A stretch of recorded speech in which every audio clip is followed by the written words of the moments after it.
Assalamualaikum warahmatullahi wabarakatuh. Jumpa lagi dengan saya Sari Hayati pada mata kuliah Hukum Bisnis. Oke, materi hari ini yaitu mengenai Initial Public Offering atau sering disingkat dengan IPO. Istilah IPO atau Initial Public Offering mungkin kini tidak asing lagi, terdengar terlebih bagi para pemain saham. IPO akan terjadi ketika suatu perusahaan telah menjual sahamnya kepada masyarakat publik pertama kalinya, sehingga masyarakat umum dapat membeli saham dan menginvestasikan dananya untuk perusahaan tersebut. Tetapi initial public offering tidak dapat dilakukan oleh semua perusahaan. Hanya perusahaan-perusahaan yang sudah memenuhi syarat untuk dapat bergulir di Bursa Efek Indonesia. Nah, lalu apa pengertian, tujuan, dan keuntungan apabila sebuah perusahaan telah berhasil melakukan IPO? Kita akan jelaskan berikutnya ya. Oke, IPO atau Initial Public Offering itu adalah penawaran saham perdana kepada masyarakat luas yang dilakukan oleh suatu perusahaan dengan tujuan untuk mendapatkan modal lebih besar dari investor. Keadaan ini memungkinkan masyarakat umum dapat membeli saham perusahaan. Sebelum perusahaan dapat menawarkan sahamnya secara publik atau go public, perusahaan tersebut awalnya hanya bersifat pribadi dan dimiliki oleh beberapa orang atau merupakan saham biasa yang disebut dengan pemegang saham. Masyarakat umum tentu belum dapat memiliki akses untuk mendapatkan saham dari perusahaan yang tersebut ya, kecuali dengan mengajukannya langsung. Perusahaan yang akan melakukan IPO biasanya akan mendapatkan pengumuman terlebih dahulu dari BEI melalui situs web resminya, melalui dari penjelasan terkait perusahaan tersebut hingga jadwal memulai penawarannya. Begitu perusahaan telah berhasil melakukan IPO, tentu akan menarik banyak investor, baik itu dari investor besar maupun investor pemula, dengan membeli sahamnya melalui perusahaan sekuritas yang telah bekerja sama dengan perusahaan terkait. Ada beberapa alasan perusahaan dan investor untuk ikut melakukan IPO. Yang pertama yaitu perusahaan yang melakukan IPO biasanya menjanjikan profit bagi investor pemula. Yang kedua, masa IPO ini seringkali menjadi incaran. Kemudian yang ketiga, harga saham lebih murah. Yang keempat, berpotensi naik harga sahamnya. Yang kelima, saham dapat dibeli secara lelang. Berikutnya yaitu tujuan perusahaan melakukan IPO. IPO itu dapat menjadi salah satu opsi bagi suatu perusahaan untuk mendapatkan modal besar dan juga mendatangkan investasi baru dengan melibatkan masyarakat umum. Modal yang sudah berhasil masuk digunakan oleh perusahaan untuk terus berkembang, mulai dari meningkatkan biaya operasional hingga membuka peluang bisnis baru. IPO biasanya dilakukan oleh perusahaan saat kondisi pasar sedang kondusif dan perusahaan tersebut mengalami pertumbuhan yang signifikan, sedangkan waktu terbaik untuk mempersiapkan IPO yaitu ketika perusahaan telah siap baik secara material dan finansial, sehingga saat waktunya telah tepat perusahaan telah siap sepenuhnya. Meskipun IPO menguntungkan bagi perusahaan dan pihak investor dari masyarakat umum, proses untuk melakukan IPO memakan waktu dan tidaklah mudah. Perusahaan yang berencana melakukan IPO haruslah mendaftarkan perusahaannya terlebih dahulu ke Bursa Efek Indonesia dengan melampirkan banyak syarat yang harus terpenuhi oleh perusahaan. Syarat pertama yaitu aset. Besar aset ataupun harta yang harus terpenuhi oleh perusahaan agar masuk ke papan utama minimal mencapai 100 miliar rupiah setelah dikurangi beban pajak. Dengan besarnya aset tersebut, Bursa Efek Indonesia akan menilai bahwa perusahaan yang mengajukan IPO bukanlah perusahaan baru, akan tetapi perusahaan yang telah berhasil berkembang dan akan mampu mengelola aset yang lebih banyak apabila telah berhasil melakukan IPO. Syarat yang kedua yaitu struktur organisasi. Setelah memiliki aset yang besar, syarat ini tidaklah kalah pentingnya karena para investor tentu akan mempertimbangkan untuk memilih perusahaan yang memiliki struktur organisasi yang jelas dan memiliki jajaran direksi yang kompeten. Selain itu, perusahaan tersebut perlu untuk mencantumkan struktur organisasi dalam situs resmi perusahaannya untuk memudahkan para investor mencari tahu hal tersebut. Yang ketiga yaitu akuntansi dan keuangan.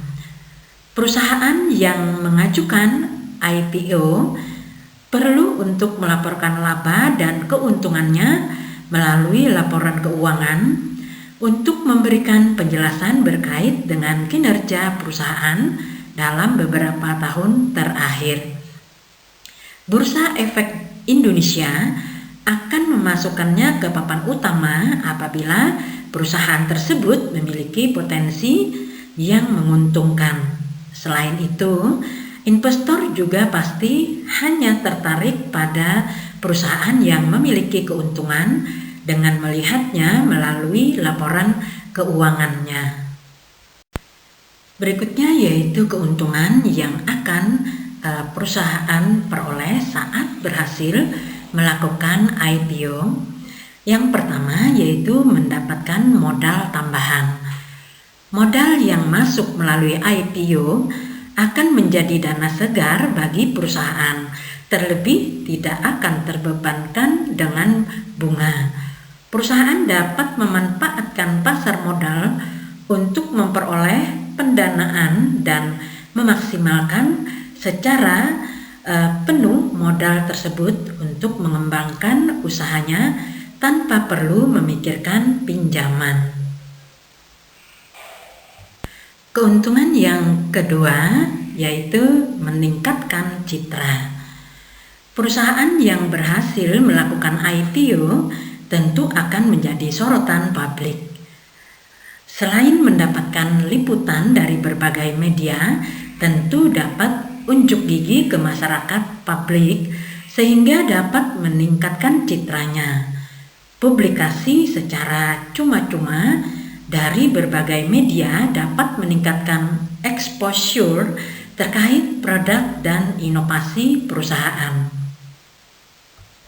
Keuntungan yang ketiga yaitu akses mudah untuk mendapatkan pinjaman. Dengan go public, perusahaan yang telah berhasil memperdagangkan sahamnya pada bursa tertentu akan mendapatkan kepercayaan lebih dari pihak perbankan. Selain itu, akses perusahaan untuk menerbitkan surat utang pun akan jadi lebih mudah, baik dalam jangka pendek maupun dalam jangka panjang. Investor membeli surat utang akan lebih menyukai perusahaan yang telah terkenal dan memiliki citra baik. Kemudian keuntungan yang keempat yaitu mendapatkan insentif pajak. Perusahaan yang melakukan IPO berhak memperoleh penurunan tarif PPh sebesar 5% lebih rendah dari tarif PPh wajib pajak badan dalam negeri.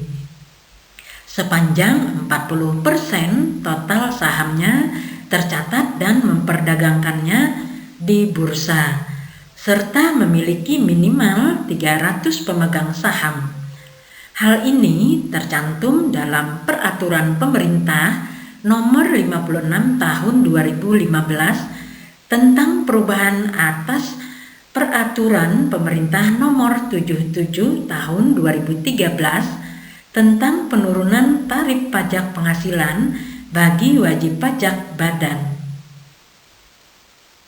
dalam negeri yang berbentuk perseroan terbuka. Walaupun IPO secara garis besar akan memberikan keuntungan bagi perusahaan yang melakukannya, tetapi terdapat konsekuensi yang perlu mendapatkan perhatian khusus bagi perusahaan saat melakukan initial public offering. Yang pertama yaitu membutuhkan biaya besar.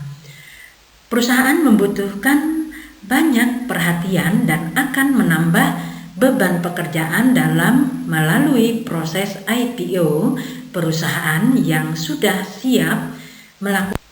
Biasanya termasuk golongan perusahaan yang besar karena memakan biaya yang mahal dan waktu yang panjang untuk mengurusnya. Selain itu, perusahaan harus membayar biaya untuk administrasi, underwriter, jasa konsultan hukum, notaris, dan berbagai macam biaya lainnya. Kekurangan yang kedua yaitu kepemilikan bersama. Dengan masuknya investor publik yang berasal dari masyarakat, pemegang saham pendiri kini tidak lagi memiliki perusahaan secara keseluruhan. Dalam menentukan arah perusahaan, akan melibatkan pihak investor umum untuk mengambil keputusan. Pemegang saham pendiri dapat mempertahankan statusnya sebagai pemegang saham pengendali apabila kepemilikannya itu lebih dari 50% dari seluruh saham atau memiliki kemampuan dan kebijakan untuk mengelola perusahaan terbuka. Berikutnya yaitu terikat dengan peraturan modal. Bursa Efek Indonesia dan Otoritas Jasa Keuangan memiliki aturan ketat bagi perusahaan yang sahamnya tercatat dalam bursa. Setiap perusahaan yang tercatat wajib mematuhi semua peraturan karena OJK memiliki kewenangan penuh untuk mencabut izin usaha apabila terbukti telah melakukan pelanggaran terhadap peraturan perundang-undangan pasar modal. Aturan tersebut bertujuan untuk memastikan keterbukaan informasi dan transparansi kepada seluruh pemegang saham dalam membuat sebuah keputusan investasinya. Oke, kita ke proses initial public offering atau IPO. Setelah perusahaan yang akan melakukan IPO memenuhi syarat-syarat Bursa Efek Indonesia, maka perusahaan perlu melakukan beberapa hal. Yang pertama yaitu kerjasama dengan underwriter. Underwriter di sini memiliki peran penting sebagai perusahaan ataupun jasa profesional yang akan membantu perusahaan untuk go public. Pihak perusahaan perlu untuk bekerja sama dengan underwriter sebagai penjamin emisi efek untuk pembuatan proposal dari valuasi serta menentukan jenis sekuritas yang paling baik untuk dikeluarkan. Selain itu, Underwriter bertugas untuk menentukan harga jual nilai saham perusahaan. Proses yang kedua yaitu pengajuan ke Bursa Efek Indonesia dan OJK. Setelah mengumpulkan beberapa dokumen penting sebagai syarat dari Indonesia Public Offering yang diajukan ke Bursa Efek Indonesia dan OJK, seperti profil perusahaan, kemudian laporan keuangan dalam beberapa tahun terakhir, legalitas, dan juga dokumen lainnya yang diperlukan. Pihak Bursa Efek Indonesia akan mempelajari dan menganalisisnya terlebih dahulu sebelum memanggil pengurus perusahaan underwriter dan para profesional lainnya untuk mengetahui mengapa IPO tersebut perlu terlaksana. Selain itu, Bursa Efek Indonesia akan melakukan kunjungan ke perusahaan tersebut untuk meninjau kelayakannya. Berikutnya, proses yang ketiga yaitu melakukan IPO sesuai jadwal yang telah ditentukan. Jika perusahaan telah memenuhi syarat, maka Bursa Efek Indonesia akan memberikan perjanjian pendahuluan pencatatan saham.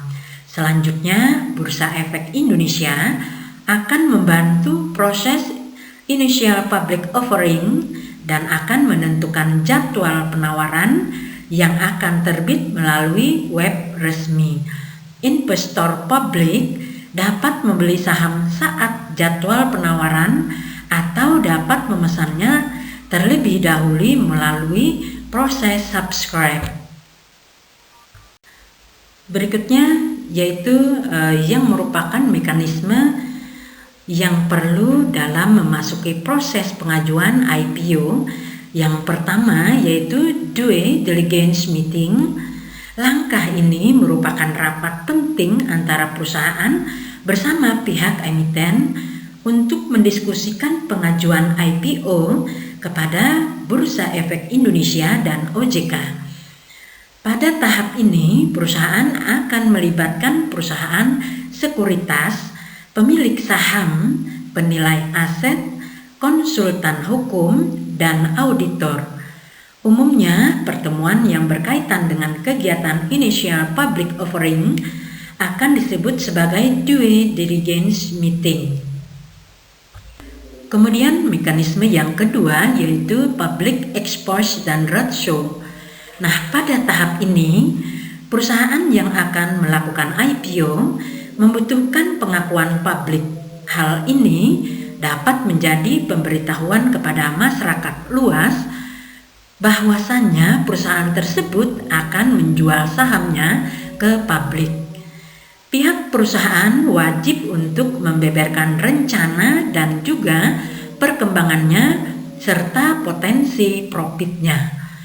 Pihak perusahaan dapat melakukan pre-marketing roadshow untuk menarik investor publik sebelum penawaran umum perdana sahamnya. Oke, mekanisme yang ketiga yaitu box building. Langkah ini merupakan penawaran yang investor lakukan untuk menanamkan modalnya kepada perusahaan IPO. Box building biasanya berisi tentang jumlah saham, harga, dan semisalnya. Perusahaan memerlukan pernyataan pendaftaran dan dokumen pendukung kepada OJK. Apabila izin tersebut telah keluar dari OJK, maka perusahaan dapat mengumumkan dan mempublikasikan prospektus dan melakukan box building. Mekanisme yang terakhir, yang keempat, yaitu price listing. Setelah melalui beberapa mekanisme, price listing merupakan tahap terakhir bagi perusahaan yang melakukan IPO untuk menetapkan harga jual saham setelah mengetahui beberapa banyak investor yang berminat menanamkan modalnya. Penentuan harga jual saham tergantung persediaan saham dan daya beli saham. Selain itu, perusahaan sekuritas ikut turut andil sebagai penanggung jawab dalam penentuan harga jual saham. Sehingga jika harga jual telah disepakati bersama, selanjutnya perusahaan mengajukannya untuk mendapatkan persetujuan. Oke, demikian tadi penjelasan mengenai initial public offering secara lengkap dan detail. Wassalamualaikum warahmatullahi wabarakatuh. Thank you. See you next week.